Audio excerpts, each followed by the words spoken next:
o versículo,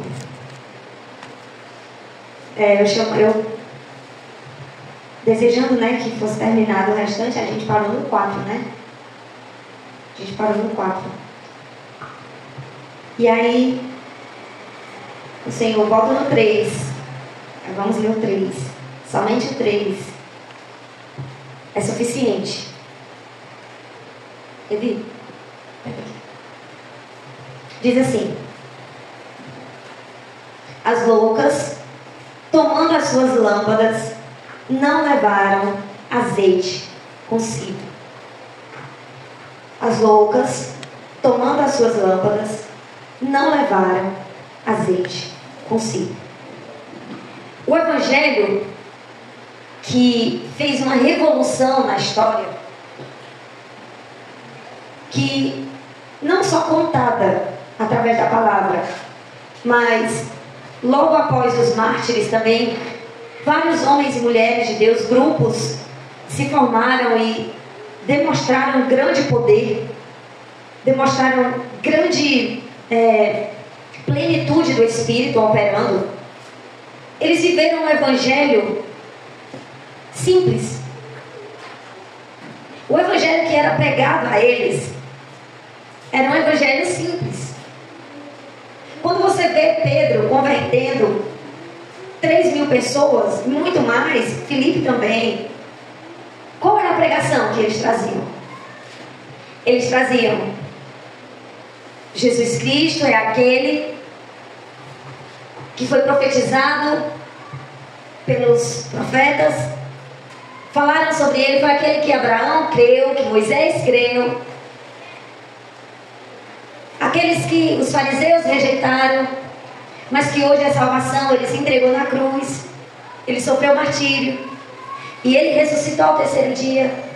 Ele hoje está à destra do Senhor, de Deus Todo-Poderoso, mas ele continua operando em nós através do Espírito Santo de Deus. E é esse mesmo Espírito que me dá ousadia para falar, é esse mesmo Espírito que hoje opera sinais que vocês estão vendo, maravilhas que vocês estão vendo. Está vendo aquele coxo? Está vendo aquele cego? Os milagres acontecendo sobre eles? É o poder daquele que ressuscitou. Esse era o evangelho que era pregado. Mateus, Marcos, Lucas e João estão narrando sobre Cristo, sobre sua morte, sua ressurreição. As palavras de Jesus também estão ali em seus ensinos, mas não era o ensino da parábola que era pregado, não era o ensino sobre o amor que era pregado apenas, mas principalmente a morte e o sacrifício de Cristo. E convertia multidões, sermão de 30 minutos, só dizendo: olha, esse foi aquele, que Abraão creu, que Moisés creu, tudo isso que eu falei. Simples. Multidões se convertiam, porque dentro de si, o seu coração estavam sedentos, aguardando o Messias, aguardando. Eles sabiam por quê? Porque todos os sábados, em muitas regiões, nas sinagogas era lido o texto, a lei, e eles anunciavam sobre um que viria com a promessa de restauração, com um reino que será inabalável, com um reino que traria justiça sobre toda a terra. E eles, lendo isso, lia isso, e o povo aguardava ansioso, desejoso, como a corça anseia pela água. O povo desejava ansioso. E quando Jesus vem e começa a operar os seus sinais, o povo diz: vixe, todos os dias durante 10, 20, 30 anos, alguns 70, 80 anos, eu ouvi sobre alguém que se encaixa nesse perfil desse homem, que agora está operando milagres, sinais e maravilhas. Então eu vou observar, porque pode ser ele, nenhum outro veio com tantos sinais como esse. Então eu vou começar a acompanhar, vou começar a seguir, para eu observar se ele se encaixa nos textos que eu ouvi na sinagoga. Eu não sei ler nem escrever, mas o que eu ouvi me diz, algo me diz que esse aqui é aquele que foi prometido. E aguardando isso, multidões seguiam, muitos para provar quem Jesus era, outros convictos de quem Jesus era, e outros para ter a certeza de quem Jesus era. Mas por quê?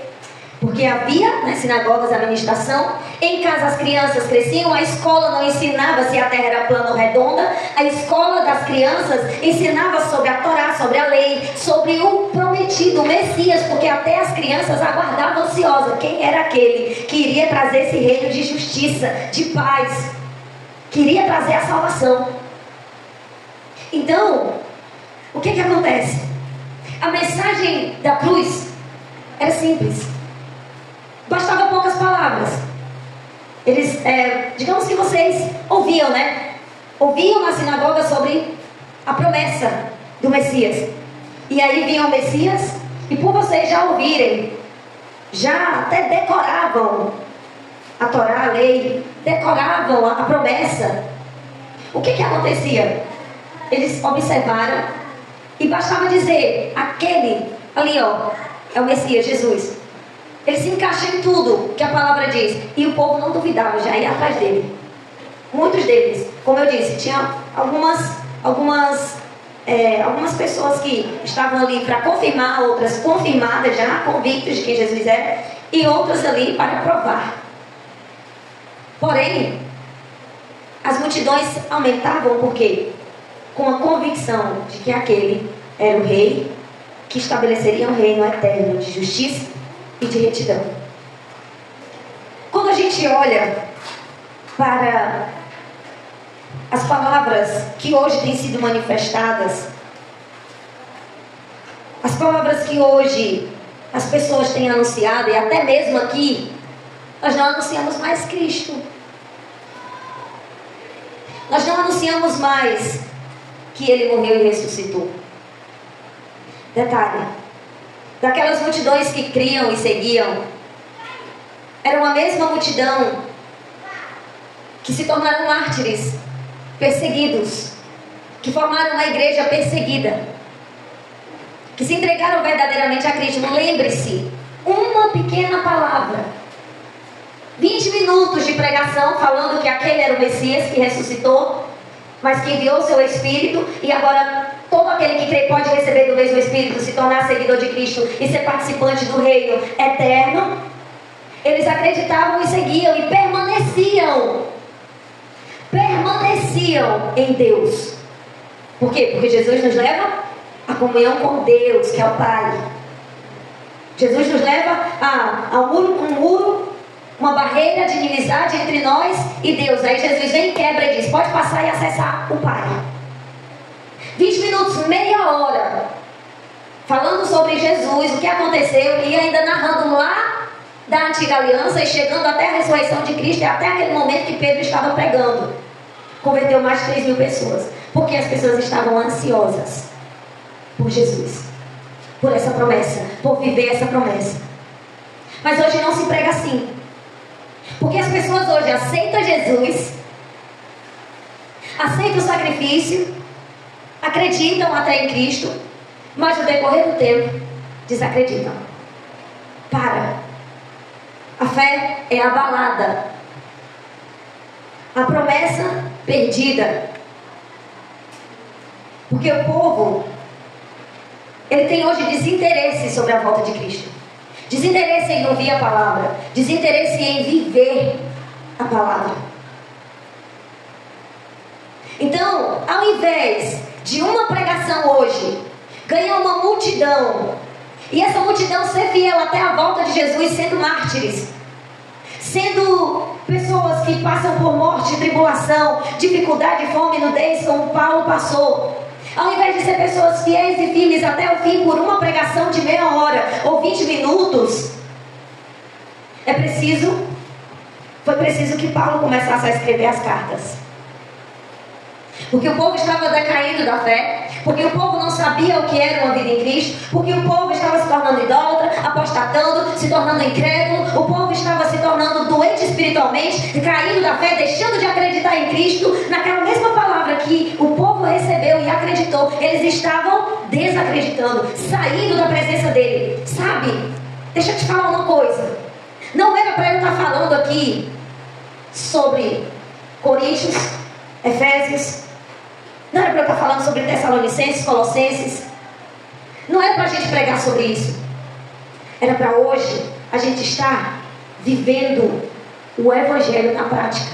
Porque as palavras que vêm nessa casa hoje É para exortar aqueles que estão fracos, caídos, que não crê, aqueles que estão deixando de viver a verdade, aqueles que estão negligenciando a salvação. Porque as palavras que nós trazemos não é de salvação, as que eu trago não.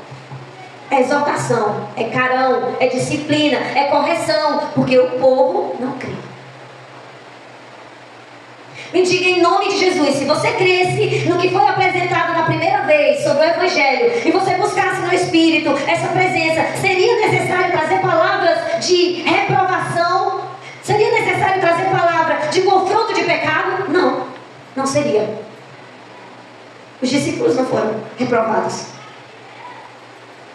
A multidão que seguia Jesus, algumas se desviaram e foram se desviando. Obra de Satanás, sim. Por quê? Porque o coração vai se tornando incrédulo. Aí o Satanás tem aonde repousar.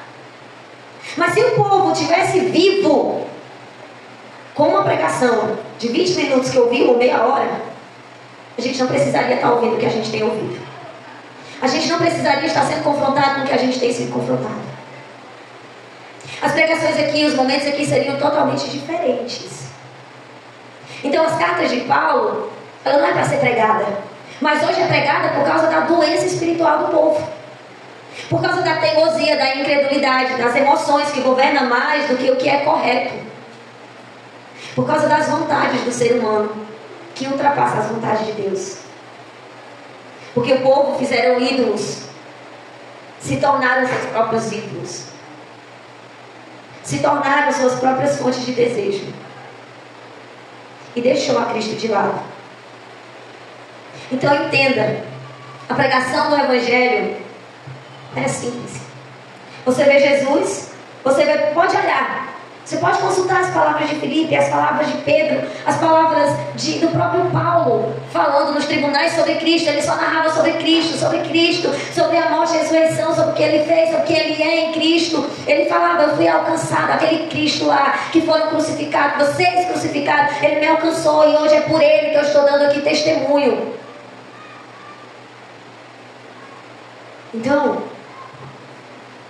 se faz necessário, se faz obrigatório trazer essas palavras de exortação, porque o povo está igual o povo de Gálatas, de Corinto, está igual essa igreja lá de Apocalipse.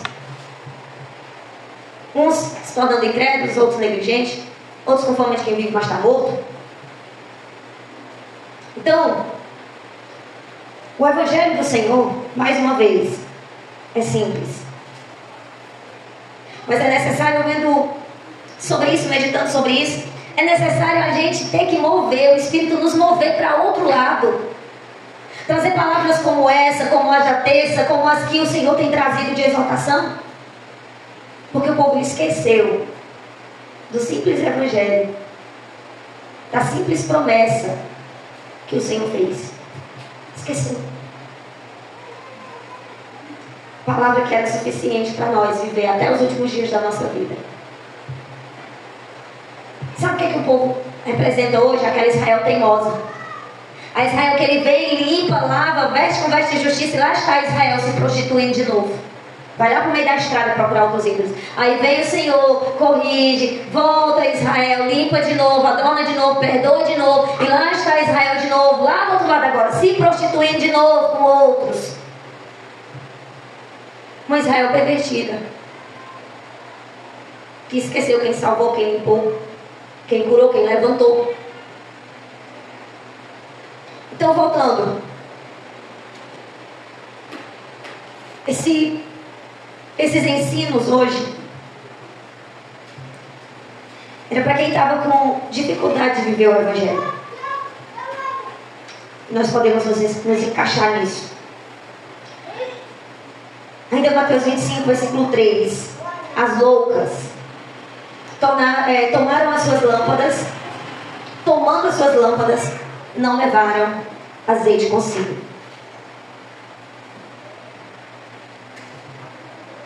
Preste bem atenção. O que mantém, abriu de novo.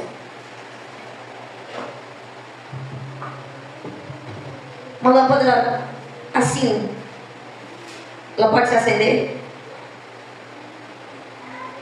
Ela deveria estar acesa, né? Ela não está por quê? falta o quê? Falta o gás, falta o azeite, falta o combustível que faça o fogo queimar. As tolas, elas não levaram o óleo reserva. Ou seja, para as tolas que não levaram óleo reserva, vai chegar a hora que o óleo vai acabar. Ela ainda está na luz, ó. Estou na esperança, ainda dá para caminhar. Mas vai chegar uma hora que esse azeite, esse óleo, ele vai acabar. E quando acabar, o óleo da lâmpada vai voltar a ficar no escuro. 1 Tessalonicenses, capítulo 5, versículo 1, diz assim: Mas, irmãos, acerca dos tempos e das estações, não necessitais de que vos escreva, porque vós mesmos sabeis muito bem que o dia do Senhor virá como ladrão de noite, semelhante à parábola das virgens.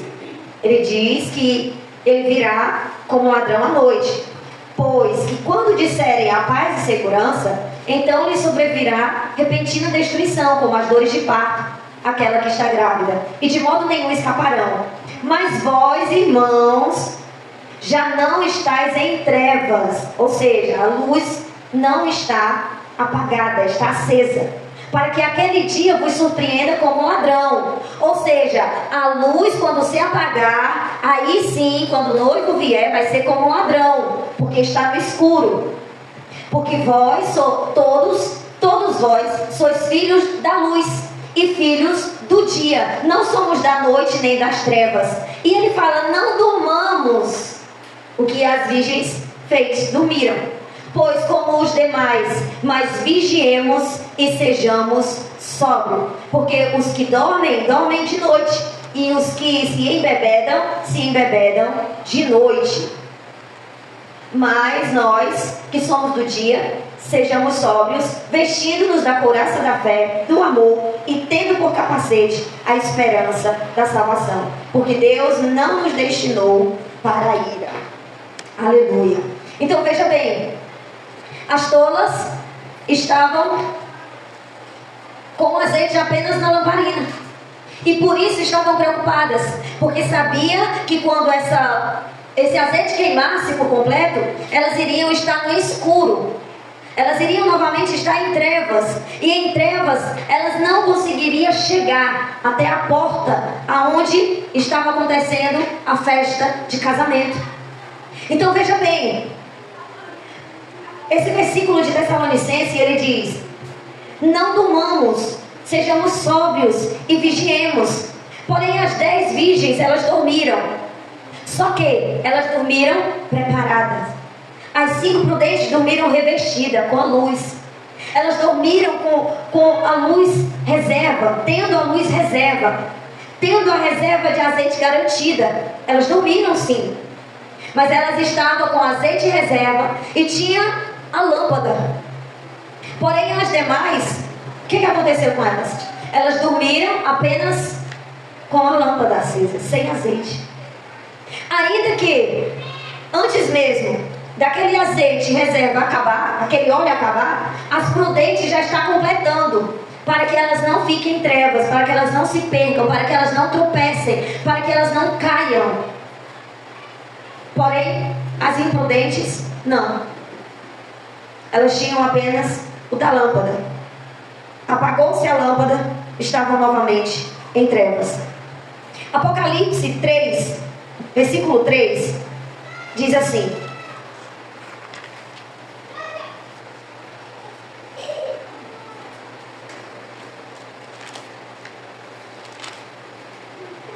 lembra-te, pois, do que tens recebido e ouvido, e guarda-o, e arrepende-te.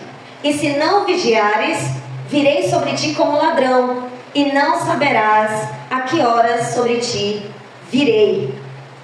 Esse versículo de Apocalipse, ele manda da mesma forma vigiar como de Tessalonicenses.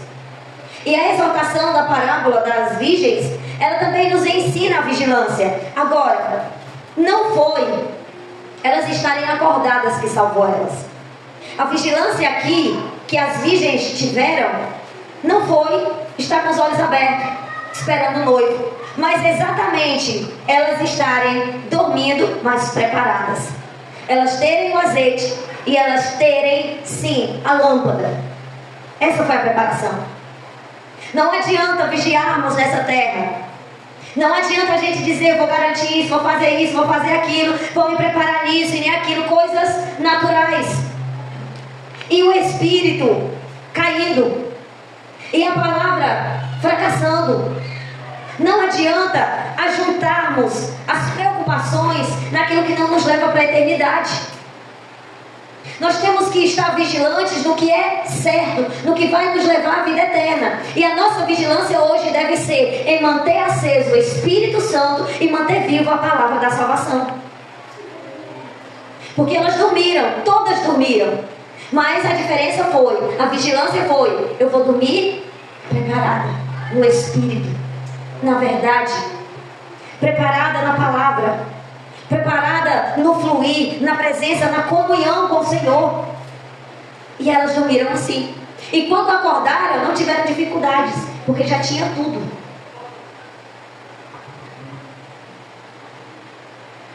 Tinha luz, tinha azeite. A vigilância que o Senhor deseja é que venhamos ter a luz, que é a palavra, e o azeite. Vamos abrir, continuar em Apocalipse 3. Mas agora, a partir do versículo 1, nós vamos ler.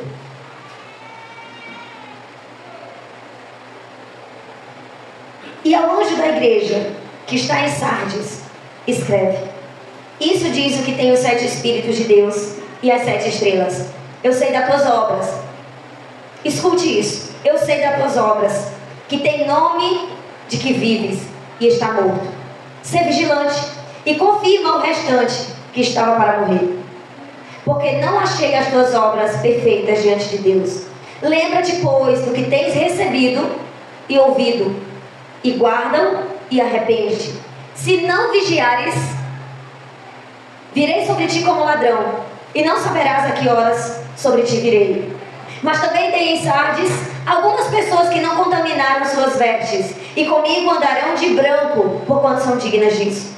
Ao que vencer, será vestido de vestes brancas, e de maneira nenhuma riscarei o seu nome do livro da vida, e confessarei o seu nome diante de meu Pai e diante de seus anjos. Quem tem ouvidos, ouça o que o Espírito diz à igreja. Olha só, a igreja de Sardes, ela faz total referência às virgens todas. Total referência. Ela está falando da mesma coisa, da mesma queda, do mesmo modo de agir, da mesma decadência. Olha, se você for ver, ele diz: eu sei das tuas obras. Aquelas virgens todas tinham o quê? Tinha ainda luz. Tinha uma fama de que ainda, eu ainda enxergo o caminho, ainda tenho luz para caminhar. Estava com fama de quem está viva, só que está morta. Porque acabou o azeite e está novamente em trevas. Tira a luz do Espírito Santo, tu é condenado, destruído, mergulhado em trevas novamente. Tira a luz da palavra, do Espírito. Não existe mais salvação nem ser humano. Não existe.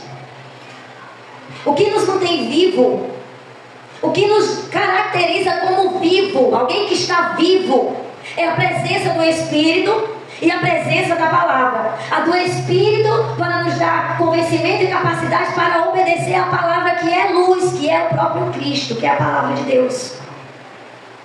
Então veja bem, essa igreja de Sardes, ela diz, tem até fama, e eu vou explicar depois sobre isso. E ele fala assim: eu não achei tuas obras perfeitas.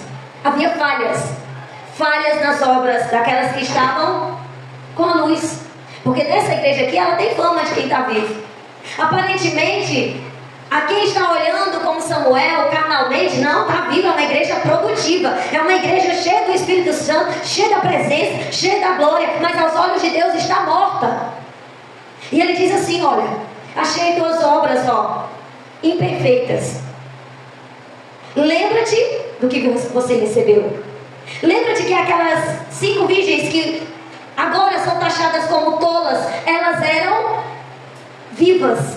Elas tinham uma veste limpa, elas tinham a palavra, elas agarraram a palavra, a salvação com unhas e dentes, mas se tornaram tolas. Ele diz: lembra-te do que tens recebido e ouvido, guarda e se arrepende.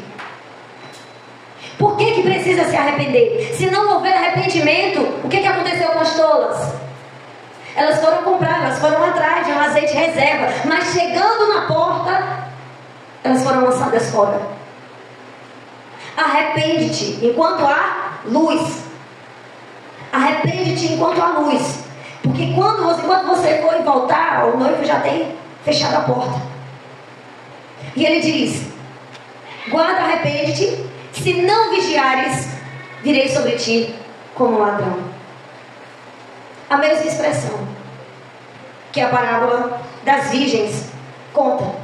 Porém tem mais, no versículo 4, ele diz: mas também tem sites algumas pessoas que não contaminaram suas vestes. Tem pessoas que ainda estão com suas lâmpadas acesas, com o azeite em reserva, que estão vestidas ainda com vestes brilhantes, agarrado com a sua salvação, que não se contaminaram. Ele disse: olha, de modo nenhum essas pessoas serão riscadas o seu nome do livro da vida. E pelo contrário, ela será confessada diante de Deus, diante dos anjos. De modo nenhum o Senhor vai negar essas pessoas. Mas essas são as virgens que mantiveram o azeite, mantiveram a lâmpada acesa e o azeite reserva, que não fracassaram na fé, que agarraram o evangelho e se mantiveram firmes até o fim. E mesmo que a oportunidade, a maravilha do Senhor, a misericórdia, o Senhor está implorando, toda palavra é o Senhor implorando, dizendo: se arrepende, que eu ainda te dou tempo para você entrar no reino dos céus. Pelo amor de Deus, é difícil você entender que o que o Senhor quer é te salvar. É difícil você entender que toda palavra que Ele traz é para você alcançar, é a oportunidade da misericórdia dEle te alcançar e você não ser destruído. É difícil compreender que a porta está fechando e do jeito que nós estamos, nós não entraremos no reino do céu. É difícil compreender que é preciso haver santidade. É difícil. Por que é tão difícil compreender? Porque o nosso coração é duro. Porque ainda a gente vive as nossas vontades. Porque ainda não temos o temor suficiente para andar no caminho do Senhor. É só por isso.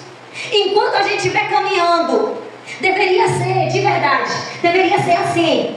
O Senhor dizer: Vanessa, prega lá no interior, amanhã, 5 horas. Se eu não fosse, um braço meu fosse arrancado fora. Como punição, tua mão vai atrofiar. Deveria ser assim. Deveria ser assim. Tu ouviu a palavra? Se tu não colocar em prática, os teus membros, tuas pernas vão ser amputadas. Deveria ser assim. Porque só assim o povo cai em si, tem medo e se volta para Deus. Porque se for esperar a minha e a sua intenção, o mundo se acaba, Jesus volta e ninguém se arrepende. Eu estou falando besteira? O Senhor, Ele conhece o nosso coração. E nós recebemos o que nós precisamos. Nós não recebemos a injustiça de Deus. Nós não recebemos algo que não esteja dentro de nós, preparado por causa das nossas próprias atitudes. Nós recebemos o que nós precisamos. E do mesmo modo, olha só, Ele diz: eu não riscarei o seu nome do livro da vida. Às vezes a gente acha que a palavra do Senhor é apenas amor. Não vai dar tempo. Não vai dar certo. Mas nesse vai dar tempo e vai dar certo, não se move. O Senhor já tem falado várias palavras no sentido de obediência, no sentido de sujeição, no sentido de santidade. Pode ter certeza, no dia que nós começarmos a pôr em prática, Ele vai parar de falar sobre isso, porque você está vivendo isso. Não tem por que Ele falar se você está vivendo. Agora entenda, tudo que nós recebemos é para aproveitarmos para a nossa própria salvação. Em Sardes, teve pessoas que um dia viveu, mas morreu, como as tolas. Que um dia colocou vestes limpas e brilhantes, mas perdeu. Foi tirado as vestes. Ele disse que o Senhor virá como ladrão para essas, porque se encontravam em trevas. Da mesma forma que ele cita na igreja de Sardes, ele cita na parábola das virgens. E para a pessoa que vencer, o nome não será arriscado.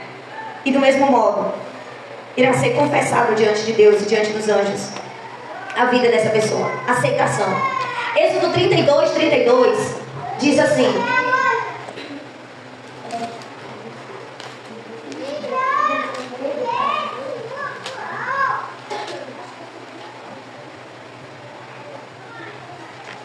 agora, pois, perdoa o seu pecado e não risca-me, peço-te, do teu livro que tens escrito.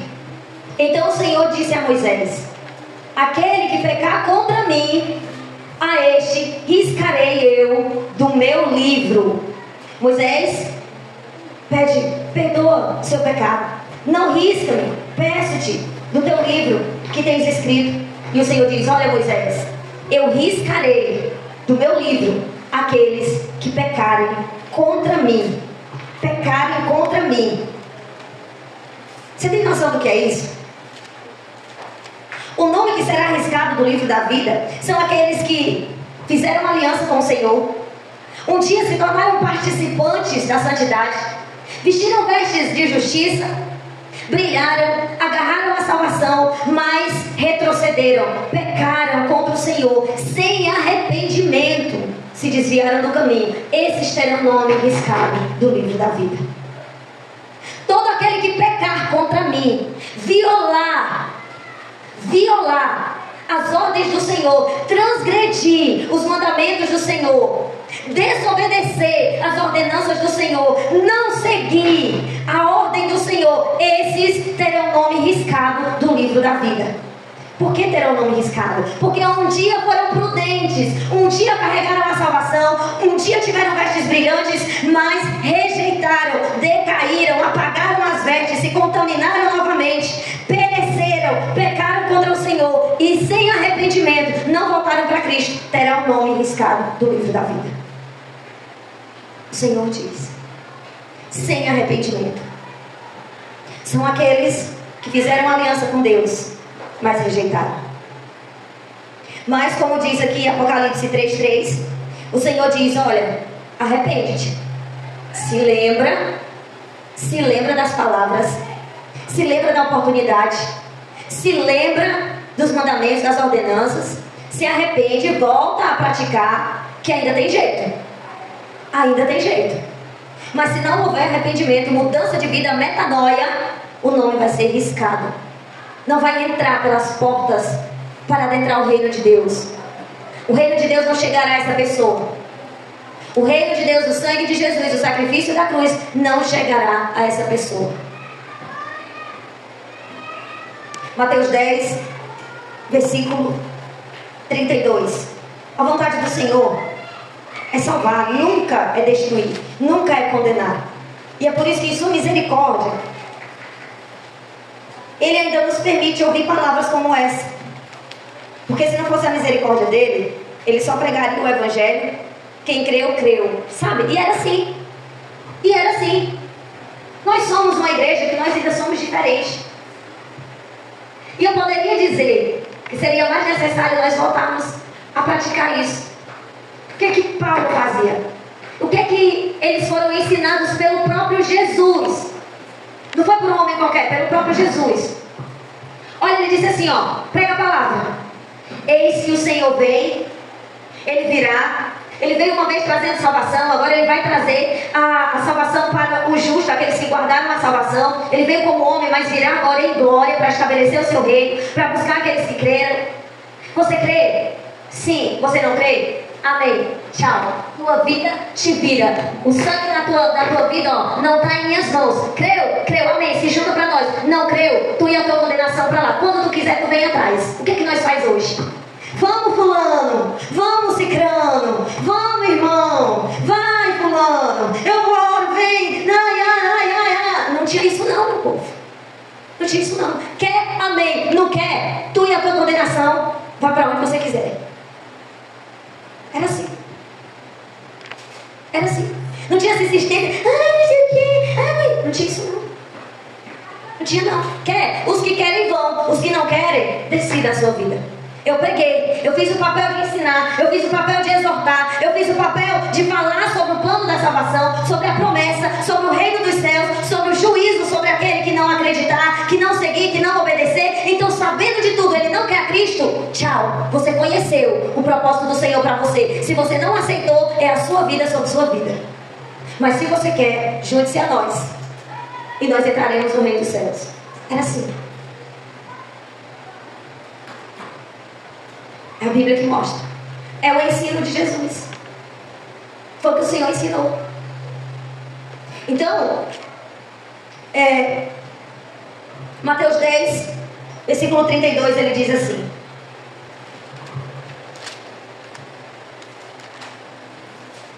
portanto, qualquer que me confessar diante dos homens, eu confessarei diante de meu Pai que está nos céus. Mas qualquer que me negar diante dos homens, eu negarei também diante de meu Pai que está no céu. Agora vamos aqui, guarde. Vamos aqui para Mateus 24 novamente. A partir do Mateus 25, 10, perdão. Mateus 25, 10. Guarde a palavra de Mateus 10, 32. Que ele disse que aquele que me confessar, eu confessarei, e aquele que me negar, também negarei. Agora olhe Mateus 25, versículo 10. E tendo elas ido comprar, chegou o esposo. As que estavam preparadas entraram com ele, e a porta se fechou. O 11. Depois que chegaram as outras virgens, dizendo: Senhor, abre a porta. O versículo 12. O Senhor respondeu: não te conheço. Sabe o que ele quer dizer? Olha a parábola das 10 virgens, lá de novo em Mateus 32. 10:32. E olha ela lá em Apocalipse 3.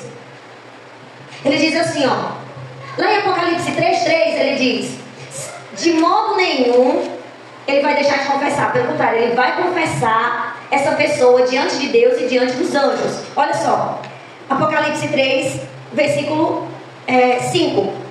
O que vencer será vestido de vestes brancas, e de maneira nenhuma arriscarei o nome do livro da vida. Confessarei o seu nome diante de meu Pai e diante dos anjos. O que ele está dizendo?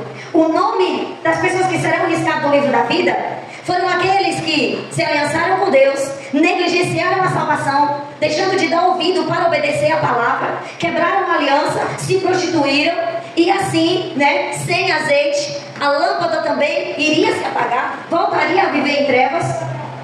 E ele diz: porém as outras são as que guardaram o azeite reserva e a que tinha a lâmpada acesa. Essas receberão a entrada no reino de Deus. Mas olha a comparação. O Senhor ele diz: olha, eu confessarei aqueles que me seguirem, aqueles que pertencem a mim vão entrar pelas portas. O confessar que Jesus fala aqui, o confessar das parábolas, o confessar da igreja de Sardes é dizer: entra, eu te conheço, entra no gozo do teu Senhor. Isso é confessar. Ele está confessando diante dos anjos, ele está confessando diante de Deus: entra no reino dos céus, entra na morada eterna, entra no gozo do teu Senhor. Mas ele diz que haverá uns que serão negados. Quando bater a porta, ele vai dizer: eu não te conheço, negando diante de Deus a entrada e diante dos anjos. Você entende? Você entende que o Senhor, ele conecta as palavras para nos exortar a viver uma vida de santidade, a entrar no reino dos céus de forma direta, de forma sobrenatural. Você entende que o que ele quer para você é te fazer participante do reino? Você entende isso? Se você disser sim, eu te digo: pois entendendo, viva o que ele quer para você. Entendendo, pratique a verdade e a vontade dele, para que você seja participante do reino. Em nome de Jesus. O confessar é quando ele abre as portas e entra as virgens com azeite e a lâmpada. acesa. O negar é quando ele, olhando para aquelas virgens, batendo a porta, ele diz: a porta está fechada, aqui você não entra. É a mesma coisa de dizer: se aparta-te de mim para o fogo eterno. Negou.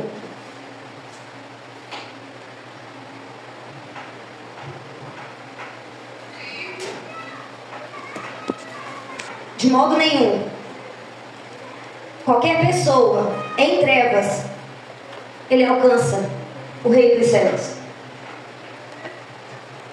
Diante do que nós vemos das tolas e das prudentes, do mesmo modo que as tolas um dia foram prudentes e passaram a viver em trevas, as prudentes também podem se tornar tolas. E é por isso que nós temos que manter a nossa fé, manter a vigilância, manter a presença do Espírito Santo, continuar crescendo. Nós não podemos de forma nenhuma nos acomodar. Se a luz se apagar, se a luz da presença do Senhor, da palavra viva se apagar, nós voltaremos a ser ímpios. Para a luz que se apagar, para o espírito que se entristecer e não houver arrependimento, haverá condenação. Será novamente separado de Deus. Vai estar novamente nas mãos do inimigo. Como um cão que vomitou, vai lá e come seu próprio vômito. Como uma porca que foi lavada, vai lá e volta de novo a viver na lama. Voltou a um estágio terrivelmente pior.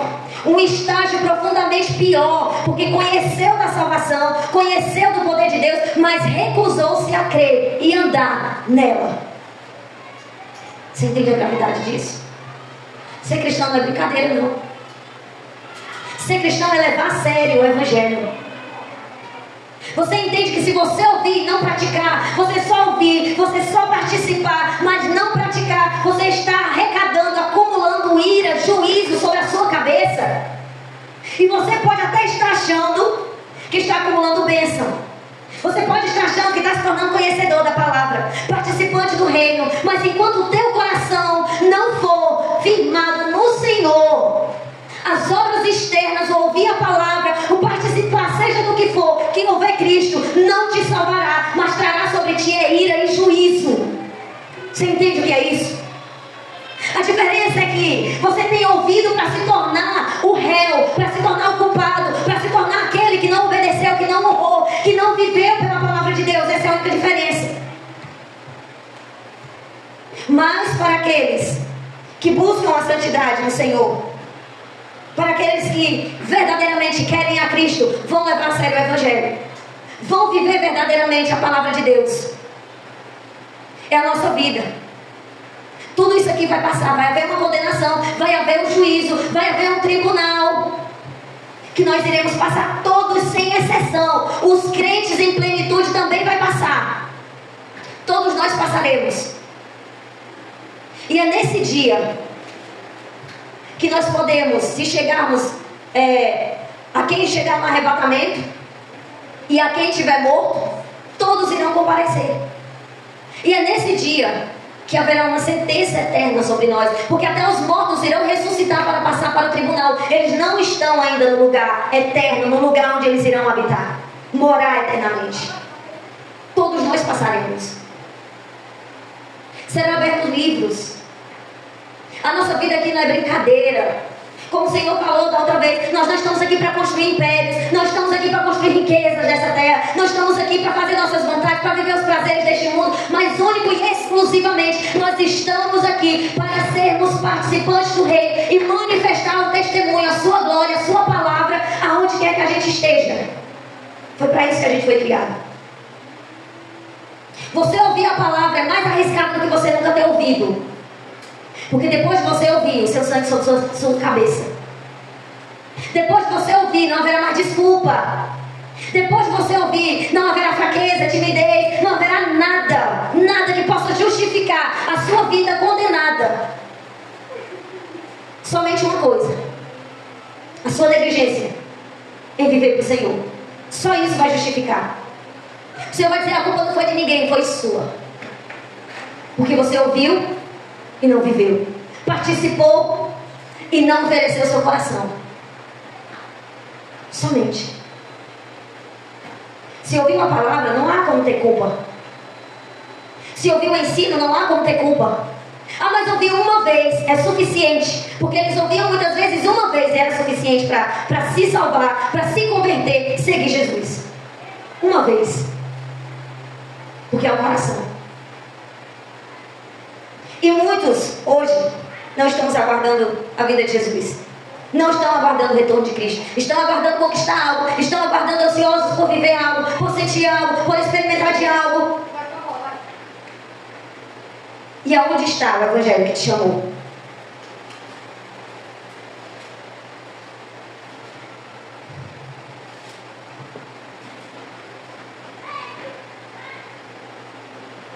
Mais uma vez.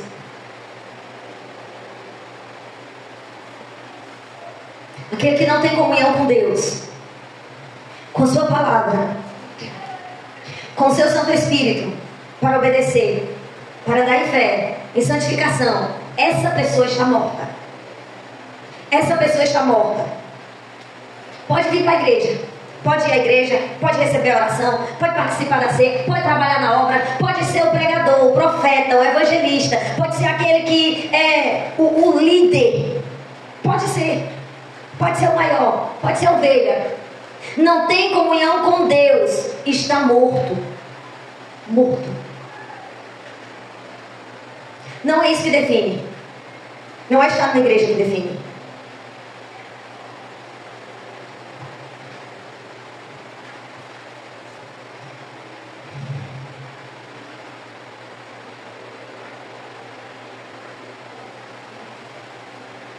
Imagina só. Imagina só. O que o Senhor deseja de nós? O Senhor deseja obediência. O Senhor quer o nosso coração. O Senhor quer que venhamos honrar e temer o seu santo nome. Ele não quer que a gente ande como a gente quer. Que a gente viva como a gente quer. Que a gente alimente a nossa vida com injustiça, com pecado, com maldade, com incredulidade. Pelo contrário, Ele quer que a gente viva o sentimento. Ele quer que a gente viva em integridade, em plenitude, a vida de Deus. Nós precisamos dessa vida de Deus como louvor. Nós precisamos da vida de Deus em nós. O Senhor, você acha que o Senhor aceita a oferta do infiel? Porque muitas vezes, hoje, a igreja que tem fama de que está viva, mas está morta, ela trabalha para a obra. Ela prega a palavra. Os obreiros limpam, cuidam das finanças. O pastor prega, o profeta anuncia uma visão, um sonho. Mas anuncia carnalmente. Trabalha carnalmente. O coração distante. Sem intimidade com Deus. Você acha que o Senhor está aceitando esse sacrifício? Você acha que o Senhor está se agradando daquele que está pregando, mas sem o coração nele, sem conhecer Ele, sem a presença do Espírito? O Senhor está se agradando? Responda. O Senhor se alegra com aquele que varre, que limpa, com aquele que zela a igreja, mas o coração não está no Senhor. Ele se agrada.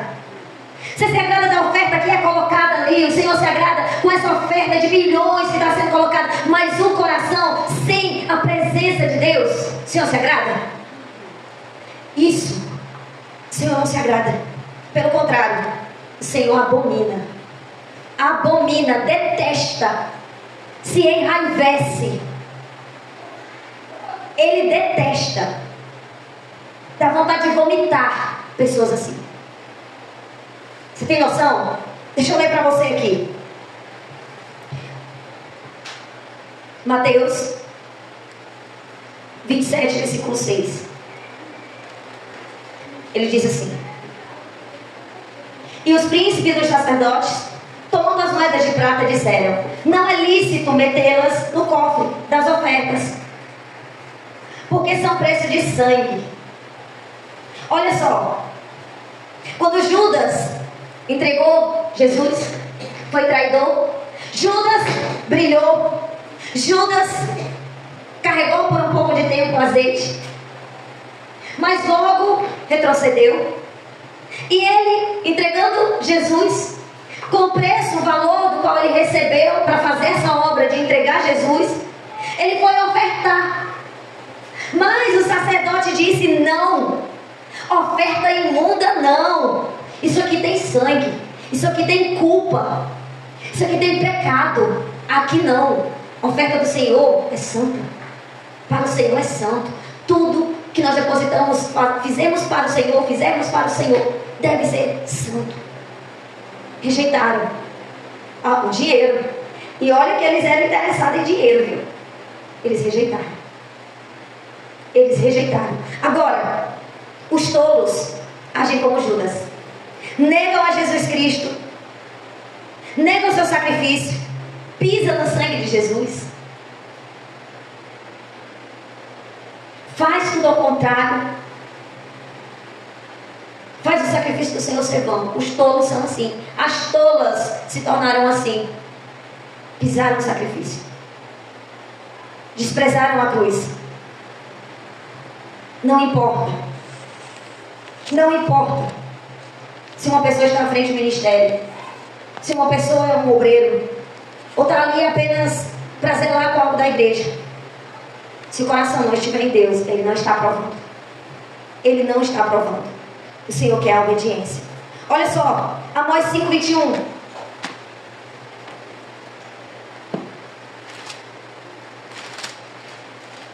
Diz assim: aborreço, desprezo as vossas festas, e as vossas assembleias solenes não me dão nenhum prazer.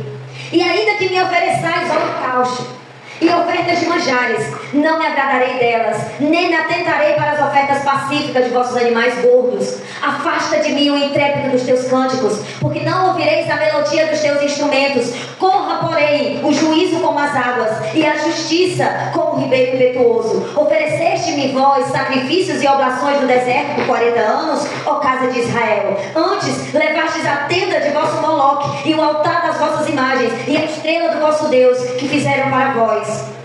Olha só, ele diz: o Senhor se agrada do sacrifício, de trabalhar na obra, de ofertar, de pregar, de louvar, de fazer um culto que aparentemente diante dos homens é poderoso, é cheio de luzes, é cheio do melhor louvor. O Senhor se alegra disso. Ele: eu desprezo, eu aborreço, eu rejeito, eu estou a ponto de vomitar as suas festas, os seus louvores, as suas ofertas que vocês colocam diante do seu altar, porque vocês oferecem aquilo que é para mim a outros ídolos. Vocês estão aqui fingindo, mas o seu coração não é meu, as suas vontades não é para mim, a sua obediência não é para mim. Então eu detesto os seus cultos, eu detesto aquilo que você tem feito.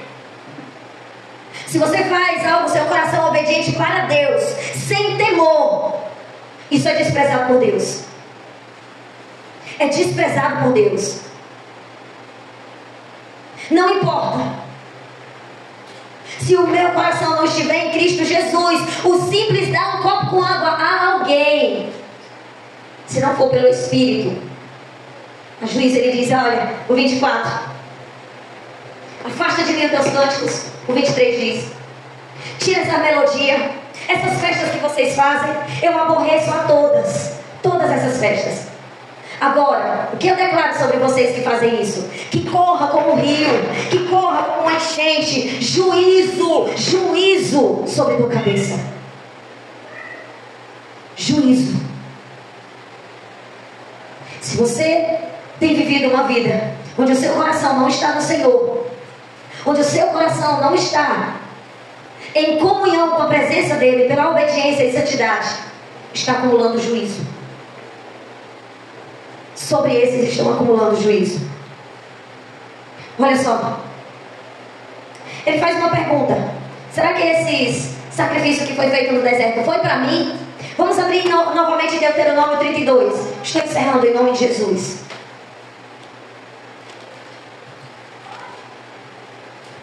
(32, 17). Ele diz assim: sacrifícios ofereceram aos diabos, não a Deus, aos deuses que não conheceram, novos deuses que vieram há pouco, dos quais não se estremeceram seus pais. Esqueceste da rocha que te gerou, e em esquecimento pusestes o Deus que te formou. E o que vendo o Senhor os desprezou, provocando a ira contra seus filhos e suas filhas.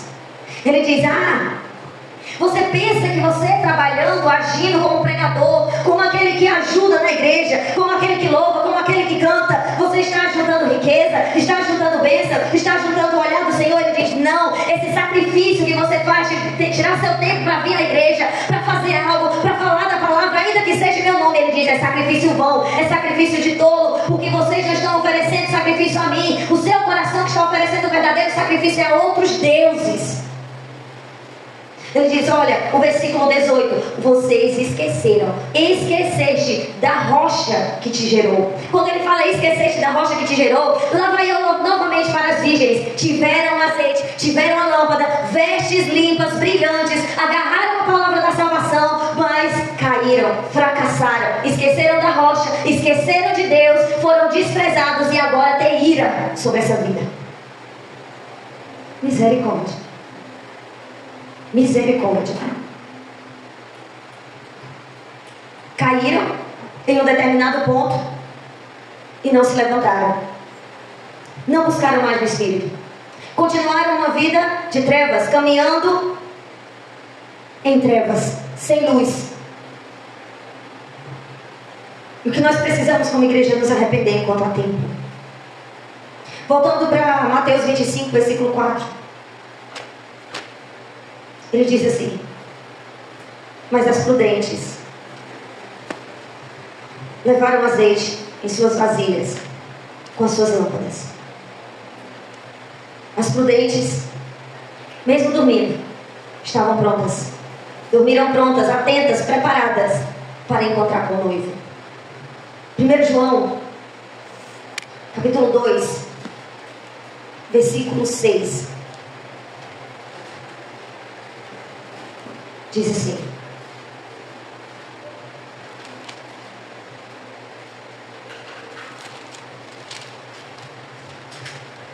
aquele que diz que está nele deve andar como ele andou. Se nós entendermos que estamos em Deus, estamos em Cristo, estamos no Espírito, estamos em Sua palavra, nós devemos dar o mesmo testemunho que Jesus deu. Isso é estar aceso, preparado, pronto para o retorno de Cristo. Do mesmo modo, João 15, versículo 15, ele diz assim: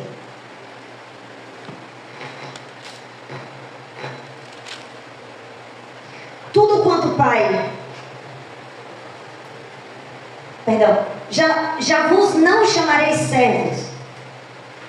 15, versículo 5, misericórdia.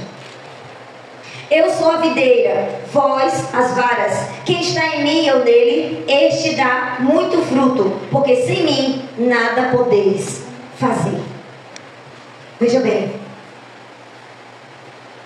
para podermos frutificar, sermos abençoados, caminharmos em salvação, em alegria espiritual, em vida verdadeira, nós precisamos estar unidos a Cristo. Não é pela palavra apenas. Pela palavra, pelo Espírito, pela verdade, pela santidade, pela obediência, pelo temor, pelas obras, pelo testemunho. E assim vai. Unidos a Cristo, nós frutificaremos. Em comunhão com Deus, com o Espírito, frutificaremos. Cresceremos e alcançaremos a salvação. O nosso Deus e o Senhor Jesus e a ação do Espírito Santo em nós é poderosa para nos salvar. É poderosa, e são elas que testemunham em nossas vidas, nessa geração. São elas que testemunham o poder de Deus. E é dessa presença triuna que nós precisamos. Ter a presença do Pai, ter a presença do Filho e ter a presença do Espírito Santo. Se houver falta de um, há deficiência. Se houver falta de um, continua morto. Tem que haver a plenitude dos três. Esses três é que dão testemunho na terra da salvação. Tem que haver esses três em nós: o Pai, o Filho e o Espírito Santo. Então, em nome de Jesus, como igreja verdadeira, sadia, entendendo a vontade do Senhor, vamos viver a salvação que o Senhor liberou sobre nós de bom grado. Ele não está pedindo nada que não possamos fazer. Ele não está pedindo nada que para você seja destruidor. Pelo contrário, Ele está te tirando das trevas, da destruição. Ele está te tirando da doença, da enfermidade que leva para a condenação. E Ele está te dando a oportunidade de te levar para um céu, para viver uma eternidade sem choro, sem pecado, sem destruição, sem morte, triunfando e reinando com Cristo e com o Pai e na presença do Espírito de Deus. Você decide hoje o que você quer: viver essa salvação ou continuar negligenciando. A porta vai fechar, a luz que muitos hoje têm, se negligenciar, vai se apagar e voltará a ser trevas. E se o Senhor pega a igreja em trevas, pode até pegar dormindo, com o grito ela levanta, tem o azeite, tem a palavra, ela entra. Mas se pegar em trevas, é condenação total. Mas é cada um de nós que escolhemos. Somos nós que nos apropriamos do Evangelho para viver a salvação, ou jogamos fora. Não é ninguém tira o Evangelho de nós. Ninguém tira a condenação de ninguém. E também, de mesmo modo, ninguém dá salvação a ninguém. O único que dá salvação ou condenação é a palavra que hoje você escuta. Se amanhã não praticar, haverá condenação. Se hoje você escuta e você praticar, haverá salvação. É o único ponto. O ser humano não tira a salvação de ser humano. Do mesmo modo, Deus também não tira a salvação de ninguém. O inferno, ele está lá para lançar aqueles que não deram crédito à verdade, mas viveram a injustiça e a mentira. Então tem um lugar preparado para eles que escolheram seus caminhos. Do mesmo modo, aqueles que creram, aqueles que andaram em obediência, tem um lugar reservado. Os céus, a presença de Deus, um lugar de habitação eterna, um lugar